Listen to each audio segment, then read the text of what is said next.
Piffling FM Radio. This is Jennifer Delacroix, Piffling FM. This episode of Wooden Overcoats is sponsored by teencooks.co.uk, cooking courses for teenagers in the heart of France. Why aren't you listening to Piffling FM Radio? Rudyard Funn runs a funeral home in the village of Piffling Vale. He used to run it by himself. He doesn't anymore. When we last left Rudyard, a bomb had exploded and the entire world was about to cave in. Is anyone hurt? Is anyone dead? If this doesn't shift a few of my books, then nothing will. Wooden Overcoats, created by David K. Barnes. Season 2, Episode 7. Undertakers Underground, by David K. Barnes and Tom Crowley. Now then, where did I leave off?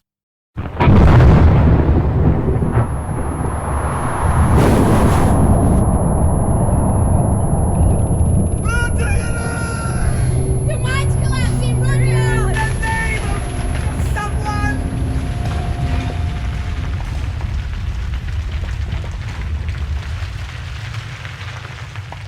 Yes, there we go. Rudyard had made friends with Jerry the baker, who, in a stroke of bad luck, had turned out to be a deadly maniac. But the bomb intended for Eric Chapman had blown up the entrance to the uranium mine. The dust was beginning to clear. Hello? Is anyone hurt? Reverend? Reverend, are you alright? Yes, I think so. Oh. My goodness. How peculiar. What is? You know those intense religious experiences some people get after a brush with death? Yeah. Well, I didn't have one. What a Swiss. Marjorie. I'm here, sir. You're bruised and covered in hundreds and thousands, but there's no bones broken. Madeline? She's on my shoulder. She's safe. But I still can't see where... Oh, God. Where's Antigone? Oh, God. Where's Eric? Where indeed?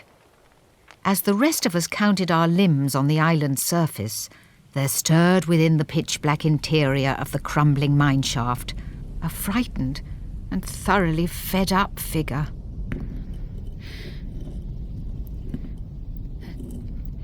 Hello? Hello? Anyone here? Fantastic. Underground, entirely alone, in total perfect darkness. I knew it would end like this. Knew, or somehow hoped. No, that's ridiculous. I'm not suicidal. Not today, anyway. Antigone? Oh, you did that on purpose. Yes, I did actually. How are you? Oh, all in one piece. I see you survived. Just barely. Oh, this suit was brand new today as well. My heart bleeds for you. What are we looking at here? Come on, bloody phone. Cost enough. Ah, there we are. Thank God the torch still works. So now we can look at bare rock face instead of pitch black nothing. Our hero. Okay. Your brother and his new best mate just tried to kill me with a DIY IED, and given our current predicament, they may not have actually failed. None of that's my fault. Nor is it mine, so I'd appreciate it if for once you'd stop giving me a hard time. Why don't you stop yelling at me and do something useful? Does your phone have any signal or not? No, Because of the uranium. because we're not in the Reverend's bathroom. Besides, there's no uranium left. Oltegeniev was a damn good miner. I'm more worried about Jerry. Jerry. Do you think he could be down here with us? I expect if he were, he'd have killed us by now. And he hasn't? So he isn't. Next question. Look, he could be hiding somewhere. Biding his time. Are you telling me this hasn't happened to you a long time ago? Or what, being hunted down by a killer pastry chef? Yes. Oh yeah, it used to happen every day. Well, look, I can't see any tunnels for him to hide in. Which also means we're entirely trapped. This chamber isn't very big and there's nowhere for us to go. So, all we can do is sit here and wait to be rescued. Exactly. God knows how long that could take. Until then, it's just the two of us, trapped here alone, in the dark. Practically on top of each other. More or less. Smashing. Meanwhile, outside the mine, Piffling's best and brightest had gathered to survey the situation. By which I mean, Agatha Doyle had popped over from the sweet shop to see what was going on. So, let me get this straight, as they say. Jerry whips out a bomb. Yes. He sets it off. Yeah, And the mine collapses. got it. I see. Suspicious, one could say. I thought so. Blooming heck, how about we stop wasting time and actually do something? Young woman, I'm on the verge of solving a most interesting case. Antigone and Eric are trapped in there. They could be dead already. Don't we have any emergency services? There's the Coast Guard and the Fire Marshal. Great, where are they? They're both me. I could fetch a rubber ring or a bucket of sand. It's your choice. Flipping Nora. Rudyard? Rudyard, what is wrong with you? Oh, poor chap. He's in shock. Seen it before. Usually a prelude to the 5 stages of grieving. Rudyard, this is no time for grieving. We don't know if Antigone... And Eric. Yeah, and Eric, whatever. We don't know if they're even alive in there. For God's sake, Rudyard, wake up! Bomb? What bomb? I didn't mention... I don't know anything about a bomb. I'm not even convinced there was any bomb. Prove it. I defy you. Oh dear. Stage 1. Denial. It's a storm in a teacup. You'll see. Give me that pickaxe. Here, Antigone. I'll have this rubble cleared in a jiffy.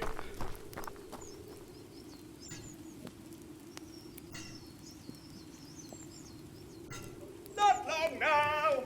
Well, he's having bugger all effect on those rocks, but you can't fault his enthusiasm, can you? We can't sit here all day watching Rudyard fail.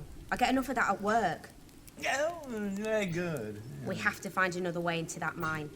I suppose you could do with a map of the tunnels. Oh, I think Desmond's got one of those. Has he? Yes, when was it? Oh, that's right. We were planning a treasure hunt for Lady Templar's birthday. Never did find the prize. But who says you can't have a jolly birthday surrounded by mining equipment? That's my motto. Reverend, where are those plans? I don't know. You'd have to ask Desmond. Right, I'm on it. Rudyard, are you Flipping hell. Let me through, you obstinate rocks! It's like talking to a brick wall. You two, make sure he doesn't hurt himself. Righto. I'll be back! I suppose I ought to stay here. A fire could break out. Have you got a bucket of sand? No. Ooh, you've got me worried now.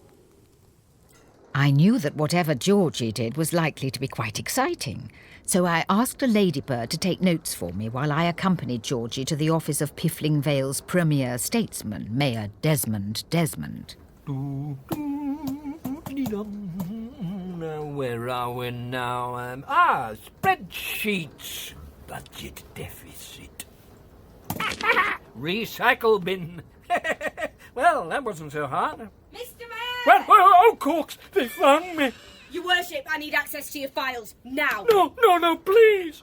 I declared all my legitimate earnings. Travel and bribes are exempt. I checked. Stop climbing out the window. You can't make me. Come back. This isn't about your taxes. There's been an accident. Antigone could be in terrible danger. Who? Eric Chapman could be in terrible danger. Eric? We can't have that. How can I help? Okay. Eric and Antigone, Who? Stop it. Are trapped in the old uranium mine. I need to know what's under Piffling. Mine shafts, sewers, everything. We have to get into that mine. Exactly. Right, you'd better find some maps. You mean you don't know where they are? Well, I don't always read everything I'm given. In fact, come to think of it, you do. Damn it. You know where things are now. The files, the hat stand, the cocktail recipe book. Where is that, by the way? Still on your desk. There we are. Now, find me the page for a rum and coke. Me lad, focus. Are you sure you don't have any chart of the island? Yes. Wait a minute. Here we are. Look. What is it? Are the Piffling Kids non-copyright infringing laughter meal? On the box, there's a kiddies fun map. You can punch it out and make a little piffling of your own. Fine. The lighthouse, the owl sanctuary, Chapman's. Hang on. Fun funerals should be here. Then there'd be no room for the safari park. Bingo! All geranium mine. Here be danger. You're not kidding, Ronald McPiffling. If only all those dancing chips went in the way. There's no time for this. I need real charts of the island. Topographic maps. I'm sorry, Miss Crusoe. I haven't seen anything like that since our last spring clean. That was before your time, of course. Back when it was still run by... Marjorie. Oh, no. That's it, Mr. Mayor. She can help us. No, you mustn't. She's too dangerous. She'll bite your nose off and use it as a pencil sharpener. That's very impractical, and there's no other way. I've got to speak to her. At the Chapman Community Hospital. Whilst the mayor crawled under his desk in terror, tensions were running a little high in the dark of the uranium mine. 3, 2, 1. Oh, Christ! Paper beats rock. Sorry. Oh, yes, the Crusaders' trebuchets are at the gates. But not to worry, Saladin. I've got this lovely piece of paper. How do you know so much about the Battle of Accra? I was a lonely child. Not altogether surprising. What do you mean by that? Nothing. Let's play again. Best of 309. If all we're going to do is sit around playing rock, paper, scissors, then I'd rather be stuck down here alone. Just me and my regrets and Saladin, behind the city walls. This place isn't exactly an adventure playground. What do you want us to do? Talk to each other. Maybe. Talk? All right. Who wants to go first? Well, I know. Why don't we talk about how you and your brother have shown me nothing but resentment ever since I arrived here? I don't like that topic very much. That's funny, nor do I. You try and wreck everything I do, you scorn my every attempt to make friends. Anytime I try and help you, you assume I'm playing some kind of mind game. Well, you're clever enough. You could be playing a mind game with me right now. Antigone, please. Perhaps you planned the whole thing from the start, just to get me alone down here. But why, Chapman? Why? God, Antigone! You know the only reason we're stuck in a mine shaft is because your brother tried to help someone turn me into pate. I knew they were up to no good. And you said nothing. You couldn't tell me your own brother was trying to murder me. No! Why not? It's embarrassing! Why do I even try? Chapman, you move in across the square. You open up your own funeral home. It's better than ours, and you know it. Why do you think it's so strange that we don't get on? Okay, look, let's just cool off for a second. No! It's just the stress getting to us. We didn't cool off when you were insulting me. Fine. Let's open Pandora's box. Basically, I'm a businessman, and we're in a competitive industry. It wasn't until you showed up. Oh, what's the use? All the islands to choose from. Why'd you come here? I can't tell you that. Did it all start a long time ago? No. Quite recently, as a matter of fact. But that's all I'm able to say right now. Fine. Be enigmatic if it gives you any comfort. And if you remember, before I came along, you hadn't even stepped outside in 17 years. Maybe I preferred it. You can't mean that. How do you know? Maybe it was better when I'd forgotten what the world was like. What is it now? Give me your torch. Why? Oh, dear.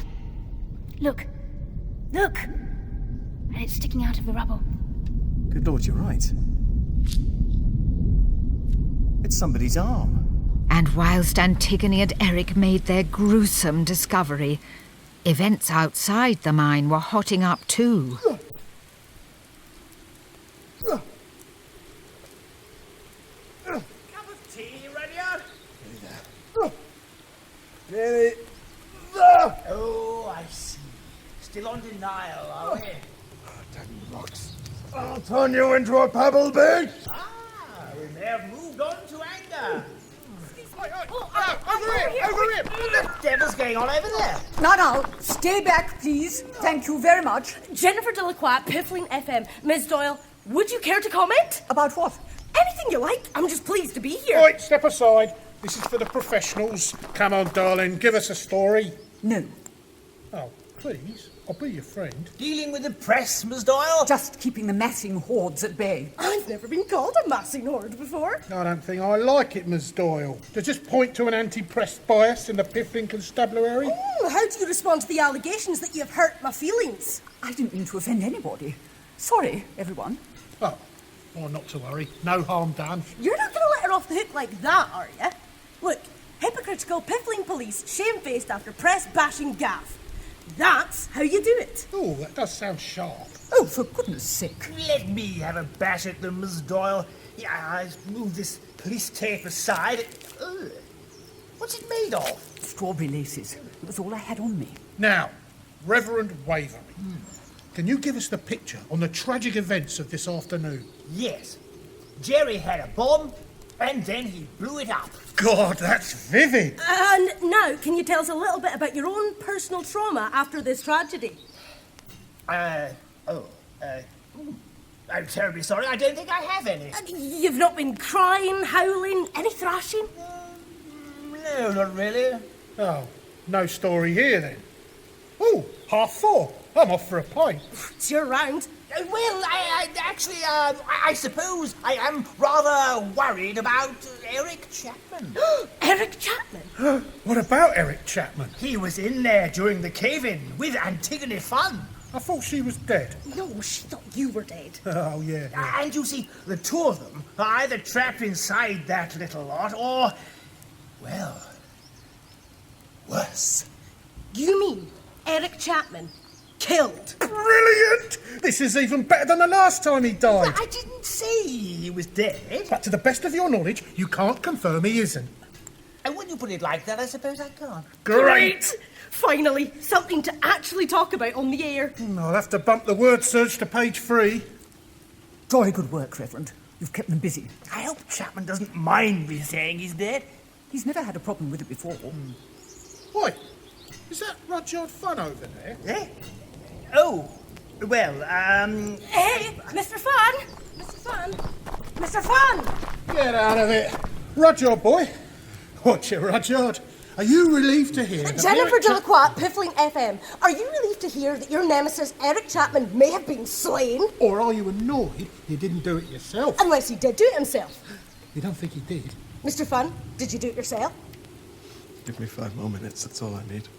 Eh? What's he talking about? Could you clarify that for our listeners, Mr. Funn? I'll do anything. Just 5 more minutes. Oh, splendid. We're up to bargaining now. Only 2 stages left to go.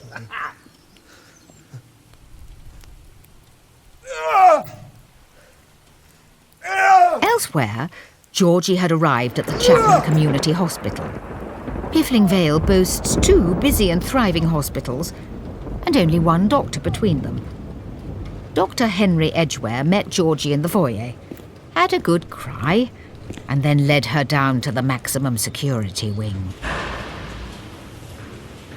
You know, I can't say I approve of this Miss Crusoe. I don't have a choice, Doctor. I need those maps. She's incredibly dangerous, so don't get too close. She bit off one of my fingers yesterday. Eesh. Are you okay? Oh, yes, I'm too tired to feel pain. Oh, here we are, room 666. Miss Smith, we'd like a word of you, please. Do you have an appointment? I do so like it when people have an appointment. Yes, very original. If you need me, Miss Crusoe, I'll just be here. Cheers. You have a sit down, eh?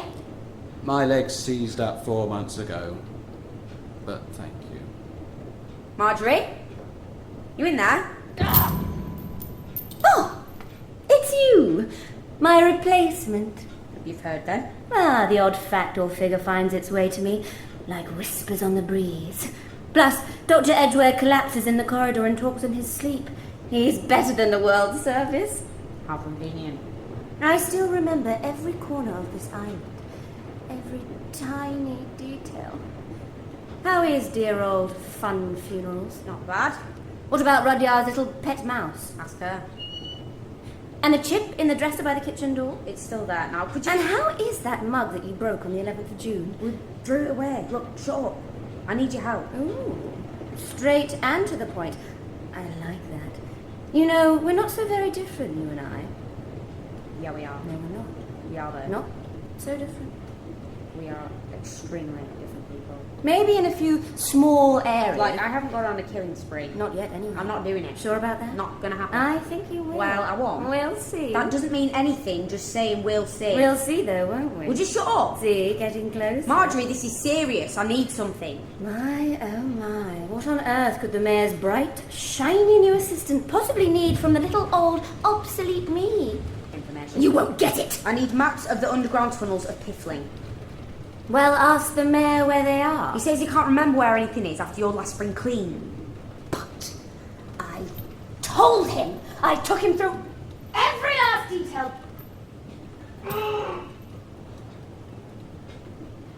But that's all in the past now. You going to tell me where they are or what? Perhaps I will.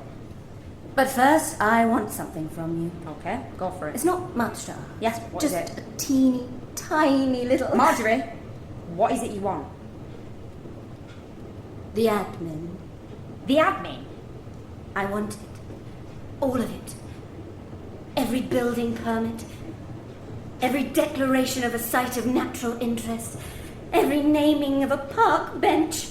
Everything will come through me, and I will know everything. I shall be everything. This whole village, this whole island, it will all be me, and then only then will I... Yeah, all right.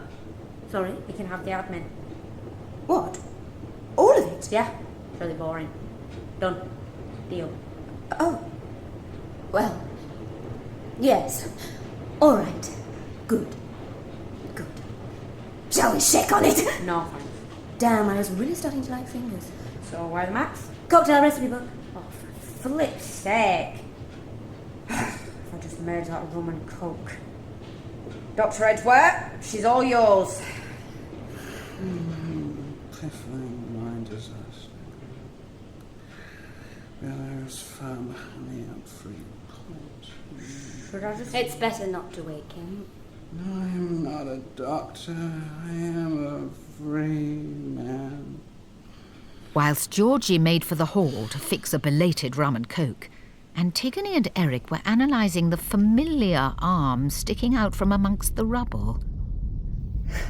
So, that's the end of Jerry, crushed by his own cave-in. Are you sure it's him? See the large callus on his thumb and the heel of his palm? That's a kneading hand. He doesn't need much anymore. Oh, yes, he's a baker, sorry. He was a violent monomaniac, and he manipulated my brother.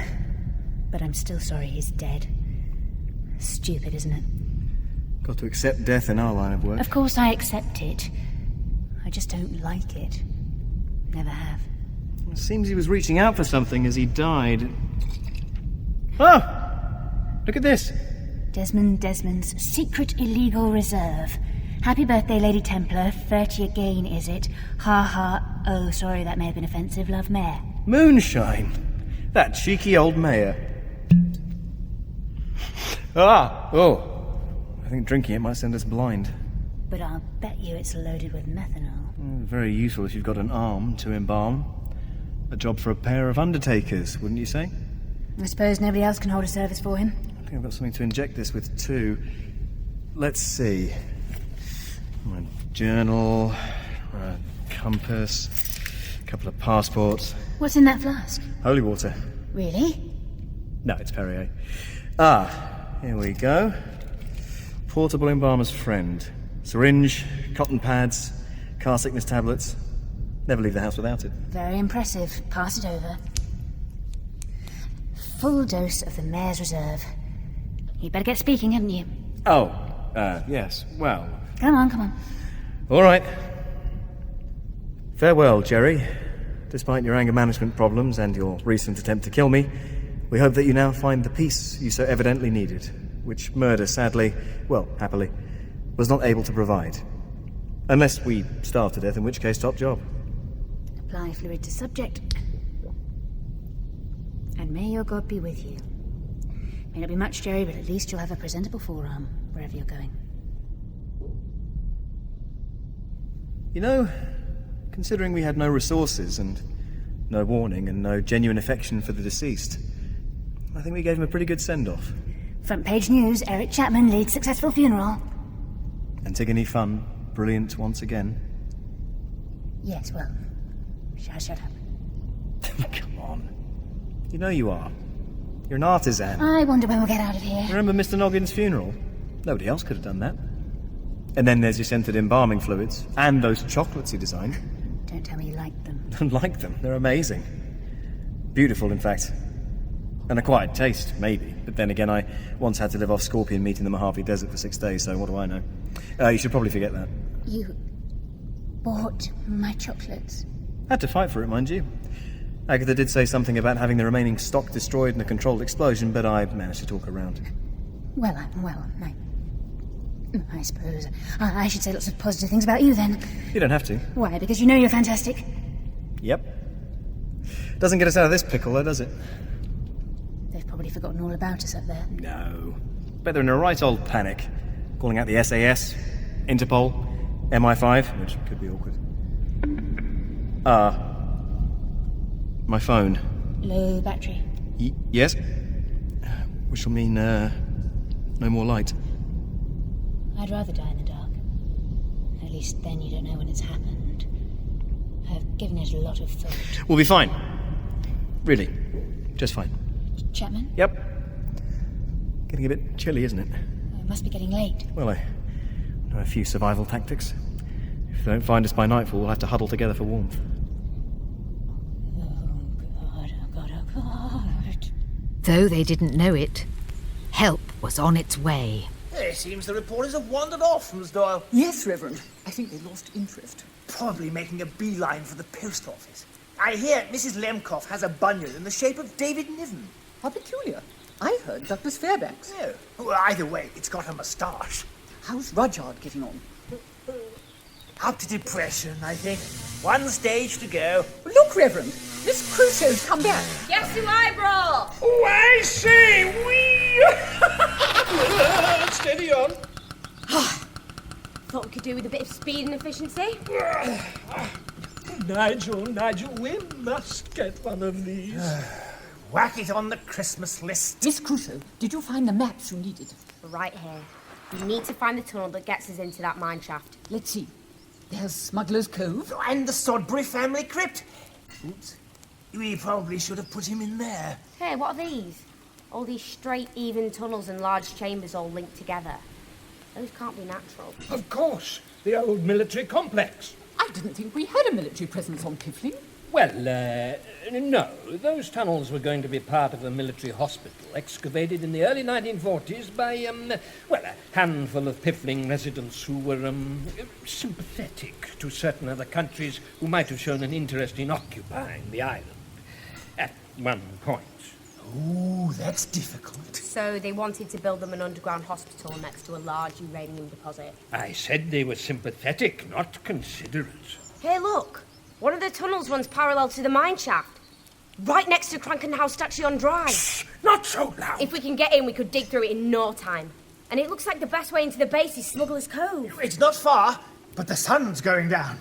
If we don't get in there pretty quick, they'll freeze to death. That's not going to happen, Reverend, because I'm going to bring them back alive. Look after Rudyard for me! No problem. Why won't these rocks go away?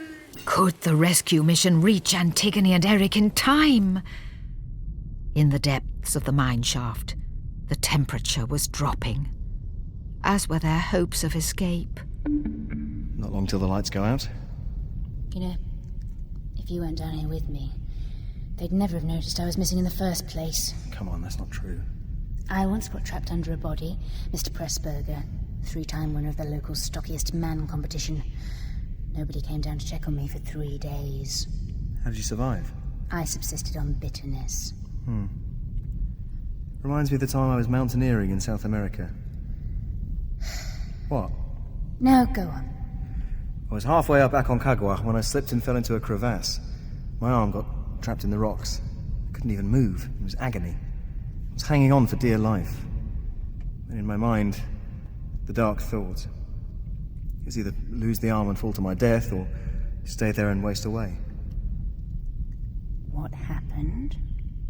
Oh, another mountaineer passed by and helped me up. Of course they did. There was a hospital round the corner with a sauna, where diamonds were used as cheap currency. How do you do it? Do what? Do all of it. You've been everywhere, done everything. Yes.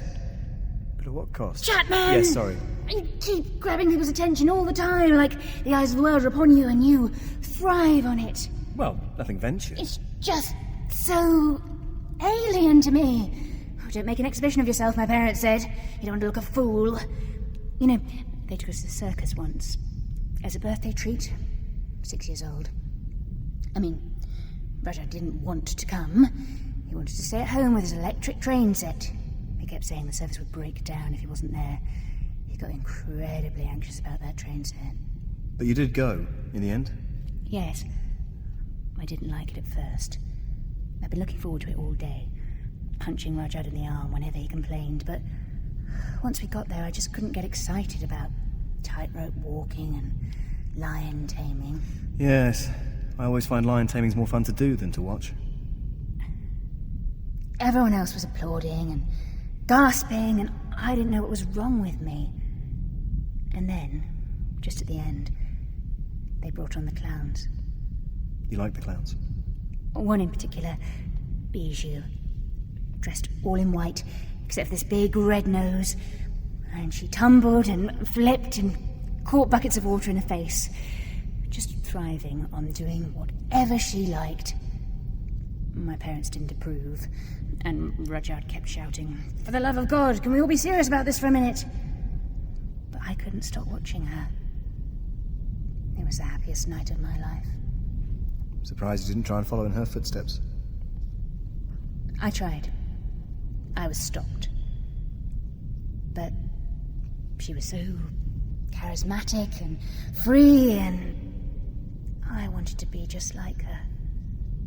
I'd give anything to see Bijou again. How about next week? That isn't funny. No, I mean it. If it's the travelling circus you're talking about, they're still touring. Really? They never stopped. They just travel from one end of the island and back again. It's something to do with arts funding, I don't know. But Bijou's still there, and performing. The things you miss when you spend 17 years in a mortuary. Why don't we go? Together? Yeah. If we ever make it out of here alive, I mean. You don't need to humour me. I'm not. I'd love to meet the person who can make Antigone Funn laugh. Besides, I haven't been to a decent circus in ages. Okay. That's bad. No battery. And no light. Great. Great, oh great, okay, that's great. Antigone, are you still there? Of course I am. There's nowhere to go. Thank you. It's going to sound... I'm afraid I'm not terribly altogether in... You're scared of the dark? No, it's just not knowing what's up and what's down and how far it all is. It's really... That's what it all is. Just breathe. Try and relax. It's really hard to do that. You're fine. I can see you. Can you? Yes. All those years in a mortuary, you adapt. Well, how do I look? I could hold your hand, if you like. Sorry? I mean, if it would help you at all. Sure, no, please. Happy to try it. Right. I'm holding my hand out. I know. I can see it. I'm taking your hand now. Antigone? Yes. Thanks. That really does make it better. Uh-huh. Teamwork, eh? Antigone? Antigone, what's that sound? What sound? There's no sound. There's just... No, there's something coming from... Antigone? Eric? Is anyone there? Who on earth in the name of Christ what could you possibly want? Yes, we're here. The day was saved. Having prized Antigone's hand away from Eric's, Georgie led them through the tunnel network and outside into the cool night air. But mice have an instinct for unfinished business, and I could tell that things weren't over yet.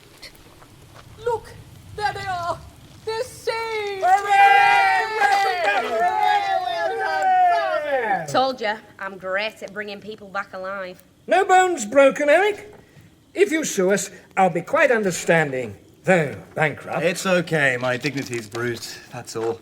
Antigone? Why can't people leave well alone? What was that? I said yes, so well done, Georgie. Big help, thanks. You must all have quite the story to tell. Let's just say, I've seen a lot of tunnels with some very striking insignia on them. And let's never speak of it again. Here! Hey, where's Rudyard been during all this? No, look. Here, I think it's... Yes, it's acceptance. I'm accepting it now. Rudyard, there's nothing to accept. Look at us, we're fine. Don't be ridiculous, Antigone. You're dead down a mine shaft, and that's okay. Poor fellow's exhausted. He should really put that pickaxe down before he hurts himself. I thought acceptance was the nice bit. Oh, hang on, sir. I'm coming. I'll get you for this, Chapman. How is it my... Never mind. I had better help take him to Dr. Edgware. Eric, Mr. Marlowe's here and wants an interview. Shall we all go for an Indian? Poppadoms are on me, Eric boy. I'll catch you up. Antigone, wait. What happened? In the mine shaft? That was important. You thought so? It meant something back there. Couldn't you feel it? Maybe what's happening? Antigone, I want you. Christ! I've not finished. I want you to come and work with me. To what? Jerry's funeral. The two of us, side by side. It really got me thinking. You and I could run a funeral parlour with twice the potential of Chapman's, and 5 times the potential of Fun Funerals. Hey, what do you mean 5 times the potential? Look, you and me, working together, running our own funeral parlour, it could work. I know it's a lot to think about, but I'm just... Please think about it. Rudyard, stop moving. You'll break your ankle. Oh, my ankle. All right, Chapman, I'll think about it. I'll see you next week at the circus. Enjoy yourself. The two of us together. Oh, bloody hell. Georgie, you're not helping. Stop writhing in agony. Can't. As Rudyard writhed and Georgie fussed, neither knew that Antigone faced a decision that could, quite permanently, spell the end of Fun Funerals as we knew it.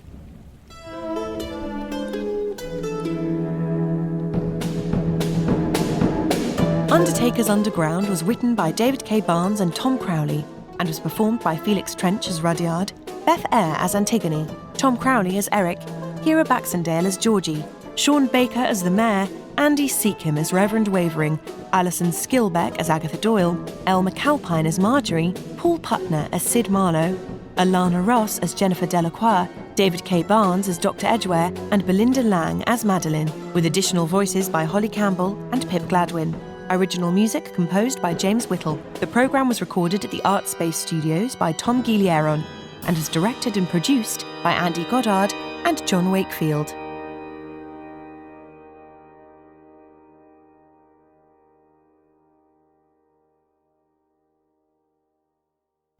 Hello, and thank you so much for listening to episode 7 of Series 2 of Wooden Overcoats. We are sadly very nearly at the end of the series, but thank you for sticking with us so far. Of course, if you want to extend your Wooden Overcoats experience, you can jump online and pre-order the Christmas episode that comes out on the 22nd and is written by the very people who wrote the episode you've just listened to. So that's all very exciting and wonderful. If you live in London, bear in mind that the very last of the live shows from the series will be next Monday at the Horse and Stables in Waterloo. Tickets are selling extremely quickly for that, though, so if you do want to book as soon as you hear this podcast. Thank you. And if you want already, you can follow us on our various social media channels. That's Facebook, Twitter, Instagram, and Tumblr. And I think that's all from me. Yes, that is all from me. And John will see you off next week for episode 8. Have a lovely time.